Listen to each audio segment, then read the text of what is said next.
Hi everybody, and welcome to this video on the methods and ethics in personality research as part of the psychology of the individual topic for Stage 2 psychology.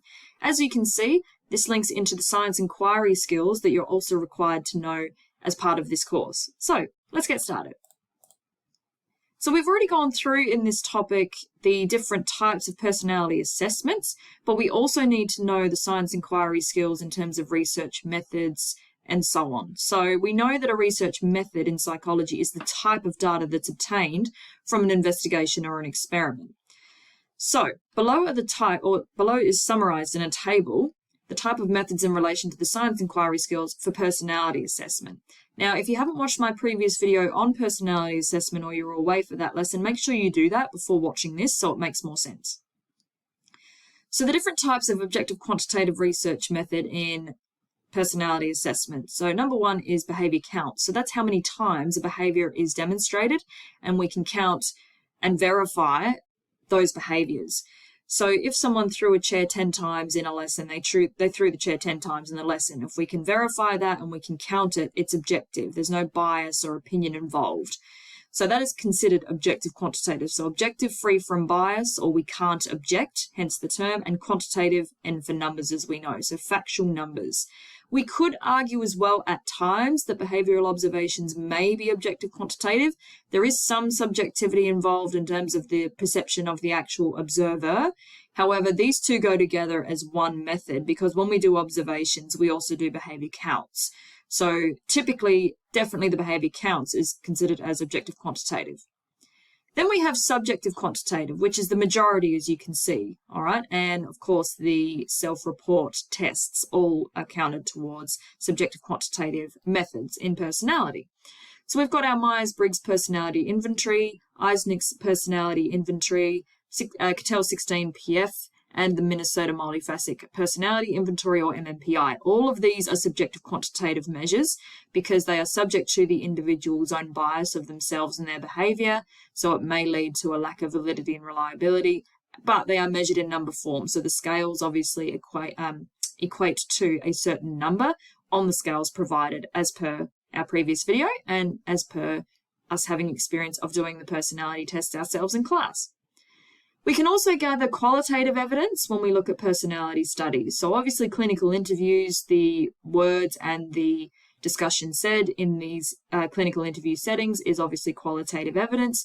Focus groups, if they're done on personality research, the data obtained is in qualitative form in terms of the responses of the group participants. And the Delphi technique, which is obtaining expert opinion or expert evidence from someone who is very knowledgeable in personality research. So an expert, in other words, on personality and personality theories. Their responses are qualitative evidence. So to finish up this topic, let's look at the ethical concerns in personality research. So the main issue is how personality is measured. There's a huge criticism, as you guys know, as we've discussed many times in class already, that many of the measures in psychology are not valid or reliable. There's just too many extraneous variables. We know that a lot of the methods are based on the trait theory, which again is the most applicable and the most widely used, but it's still not 100% valid or reliable. There's still several weaknesses within the theory.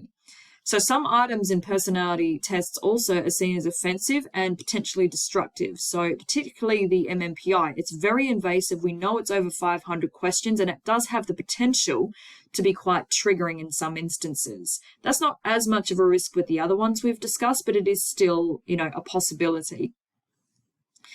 We also need to keep in mind that certain personality tests are biased against a particular group. So we know that, again, the Myers-Briggs, and the Eisnick dimension and the Cattell, and even to a certain extent, the MMPI, it's biased towards a particular gender, race, or social class.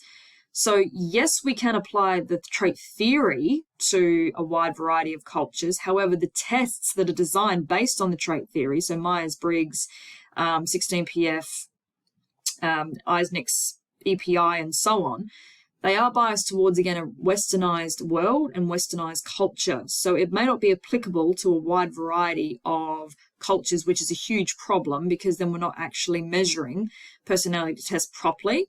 We also know that according to some of the criteria in some of the tests, that other cultures may be more extreme in nature or may have grounds for personality disorders, which we know is not the case because the DSM-5 and the tests that we've talked about are catered towards a Western world. It's not inclusive enough of other cultures that just have different customs and traditions compared to Western countries. So that's a big downfall or an ethical concern when administering personality tests and assessment to different cultures. Now, only a registered psychologist can administer psychological tests and make an accurate diagnosis, so the ethical risk of people self-diagnosing is quite high. That's why the MMPI is only available to registered psychologists, but we do know that the Myers-Briggs and 16PF and EPI are available on the internet, and people may run the risk of self-diagnosing themselves, which we know is an ethical dilemma and it may cause problems and concerns later on. So when actually doing these tests in a clinical setting, confidentiality and informed consent are very, very important. So it's very, very vital that the professional obtain informed consent from the client and keep the results as confidential as possible. So they may give them an ID number or give them a false name. And this applies not only to whilst the personality test or assessment is being done, but the storage of that information later on.